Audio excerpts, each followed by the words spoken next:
এটি হচ্ছে রাজবাড়ী জেলা। রাজবাড়ী জেলার দর্শনীয় স্থানগুলির মধ্যে অন্যতম দর্শনীয় স্পট হলো গুদারঘাট নদীর পাড় বা গুদারঘাট জিরো পয়েন্ট। অর্থাৎ বিকালের সুন্দর একটা মুহূর্ত কাটানোর জন্য এই গুদারঘাট জিরো পয়েন্ট বা গুদারঘাট নদীর পাড় সুন্দর একটা পয়েন্ট। কেউ যদি এই রাজবাড়ী জেলার ঘুরতে যান অবশ্যই এই গুদারঘাট জিরো পয়েন্ট নদীর পাড়ে ঘুরতে যাবেন। অসাধারণ সুন্দর একটি জায়গা।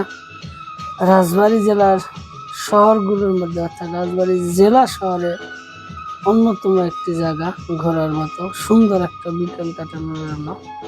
এছাড়াও রাজবাড়ী জেলার অন্যান্য অনেক জায়গা রয়েছে, শহরে রয়েছে, যেমন ইউকে পার্ক, রাজবাড়ী জমিদার বাড়ি, রাজবাড়ী শিশু পার্ক, আরও রয়েছে মুকুন্দিয়া জমিদার বাড়ি, মীর মোশাররফ হোসেন স্মৃতি জাদুঘর, লাল ভবন, রাজবাড়ী হাই স্কুল, জামাই পাগলের মাজার, কল্যাণ দিঘি, আবাসন বহরপুর, থলথিয়া ঘাট, রথখোলা, সানমঞ্চ, গুদার বাজার, অন্যান্য অনেক জায়গা রয়েছে রাজবাড়ী জেলার মধ্যে।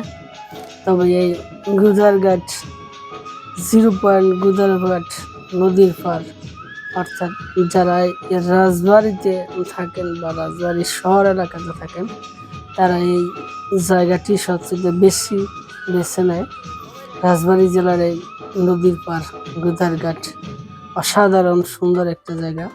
নদী পাড়ি দিলে ওই পারে একটা জায়গা আছে, চর বা পার্ক হয়েছে, যাইতে পারবো অনেকে যারা ট্যুরে যারা ওই যে ওই পাশটায়। এছাড়াও রাজবাড়ী সরকারি কলেজ, রাজবাড়ী আরও রয়েছে শঙ্কর মিষ্টান্ন ভাণ্ডার, সুন্দর একটা জায়গা।